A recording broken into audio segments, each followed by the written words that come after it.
So I just watched the new episode of iCarly and I'm gonna make a video on it. Here, take this wad of cash, have so much fun. Let us know how it is. You need a girlfriend. Welcome back to iThursdays, where every Thursday for the rest of season 1 for the iCarly revival, we talk about and discuss the most recent episode of the show that premiered this morning. Yes, that's right, I have not slept in about 48 hours. Please watch the video. The show has been on a hot streak for me personally, with the last 3 episodes especially being more enjoyable than the first half of the season, and feeling like the show itself feels more comfortable in its setting. Kind of like we're getting more of the iCarly feeling here, but in saying that, it is still playing it a bit safe as to not deviate too far away, but not copy it down to a T with what they've done so far. So let's check out this week's episode of the 2021 iCarly revival and see what surprises are held in store for us. Thanks so much for watching. If you want to see more of these videos every week, make sure to hit that like button as it truly helps out the video, and I will build a miniature recreation of Spencer's apartment out of toothpicks. Episode 10, I Take a Girls Trip. Right at the start, we find out that Harper and Carly have planned out a girls trip with Harper's old roommate, Brooke, and Freddie is pretty jealous. He wants to be included and felt a bit left out. Carly also mentions the hotel upgraded their standard room to a better suite in return for some free promotion on the hotel on her social medias. Playing more into the influencer side of her again, just like last episode with her promoting something, this time promoting something that isn't a multi-level marketing scam, but rather something she is actually using and could provide a proper endorsement. But right before they're about to leave, Maeve, Harper's 4-year missing cousin, resurfaces and catches everyone off guard. She explains to them she was kidnapped at sea for 4 years and wants to spend time with Harper now. And remember, like Harper said in the earlier episode, that Carly is her best friend unless her missing cousin ever comes back. And well, she's back, and that means bye-bye Carly, your time is up, see you later, bye!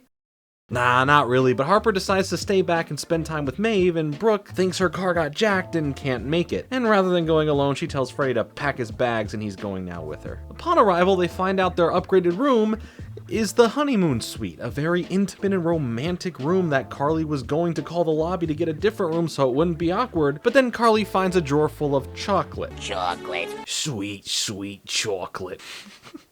So they both quickly decide to stay. Millicent, on a secret mission for Spencer, sneaks in to steal some cookies from Harper and Carly's apartment, but she runs into Harper and Maeve. And during their conversation, we actually find out that the fish she got last week was on discount. Not important, but it's fun to see little connective tissue moments like this between episodes. Spencer walks in and begins flirting with Maeve, and oh boy, she starts flirting back. Harper sees the writing on the wall for these two, as she wanted to spend time with Maeve because she's been missing for 4 years, and now Maeve is quickly preoccupied by the ageless hunk of a man that Jerry Trainer is. I mean, like, he really do be spitting game out here though. Back in the hotel room, Carly and Freddie, now in robes, are enjoying the fruits of the hotel room's labors, and when snooping around the room looking for stuff people left behind, Carly accidentally hits a button that activates romantic mode. Sensual music with some rather suggestive terminology, if you know what I mean, some mood lighting and all the curtains closing for maximum privacy. Yeah, you know what's going down.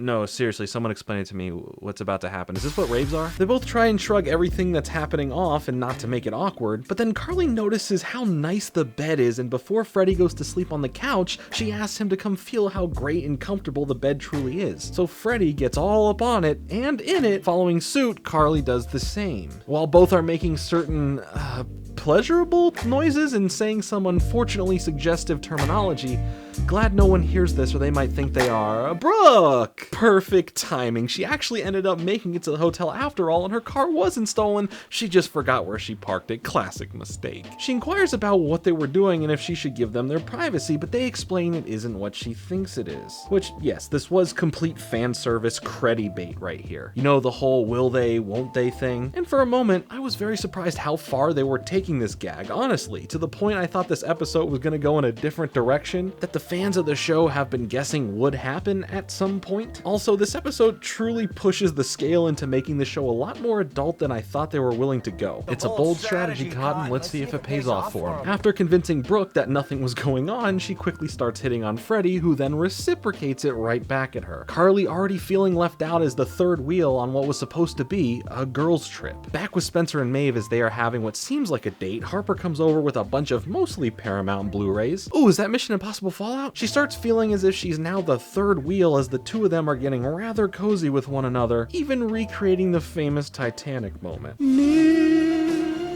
far, wherever. Can't hit that high note. The parallel between the two friends Harper and Carly have here is funny. Both A and B plots are basically the same, and I love episodes that do that, giving me excitement to see how both versions of the same situation play out differently. Back in the hotel room, things are getting spicy between Freddie and Brooke as they begin ignoring Carly's existence. Then when a complimentary couples massage comes knocking at the door, only giving the massages to a couple, two people, those two rush to take it as Carly gets left eating chocolate. Chocolate! Later on, they both want some alone time, sending Carly out with probably all of Freddie's savings just to get out of the room. And Carly heads to the hotel bar and goes live to promote the hotel as if she's having a fun time with friends there, smile peeled across her face and seeming like everything is going great. And she is kind of lying a bit to her audience. I mean, it's not the hotel's fault, but it's true. She puts on this fake social media mask to seem fine to her audience, but inside is nothing but despair. Her audience though must think she lives the weirdest life recently. Sometimes she's making and streaming regular iCarly content, sometimes doing challenges, nearly promoting scams,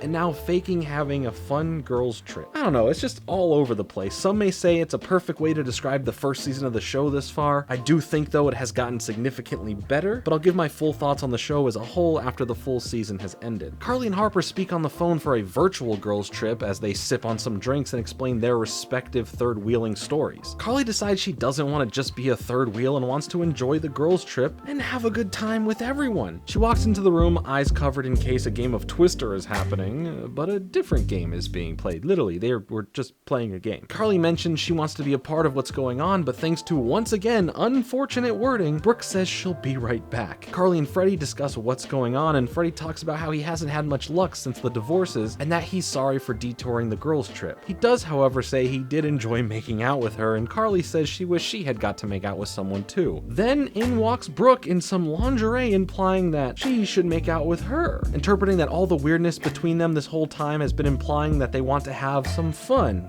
in a way of thirds. 3 slices of pie, three's company, and 3, 2. That last one is not as clever as you think it is. Yeah.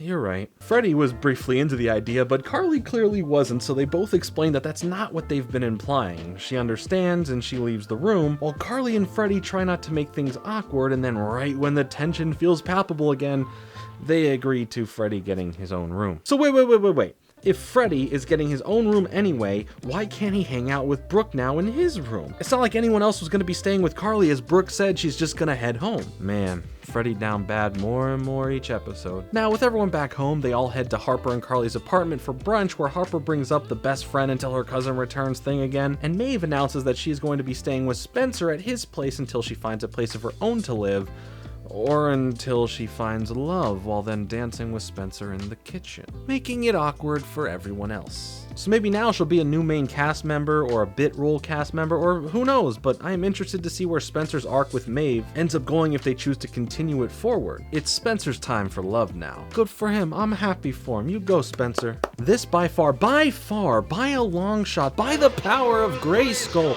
was the biggest departure in terms of a more adult iCarly. It does have a bit of that will they won't they creddy bait that they have sprinkled throughout the series thus far, but this one goes as far as to get them in a bed with sensual music, rose petals, mood lighting, a private honeymoon suite in general, literally building up the plot towards that until Brooke appears. I'm not sure how people will take this. There are large portions of people out there who do and don't want to see this happen. But with all these moments and deeper talks between them, it does seem like we're eventually going to get an episode where something like that may happen, leading into probably a joke that won't be having them as a couple going forward, or hey, maybe it will, who knows. I'm just still in shock at how far this episode took it with its suggestive themes, comparatively to what we've already seen this season. I still overall enjoyed this episode, maybe more for the shock value, since again, I felt that they have been playing it a bit on the safe side, but kudos to the team for taking it in such a risque direction. And now that was this week's episode of the iCarly Revival. You heard my thoughts, now I want to hear yours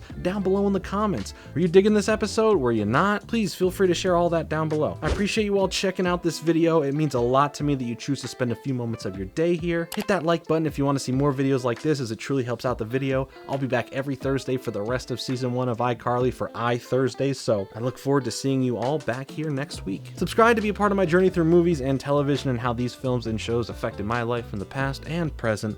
I'll be back soon with another video, but until then, later.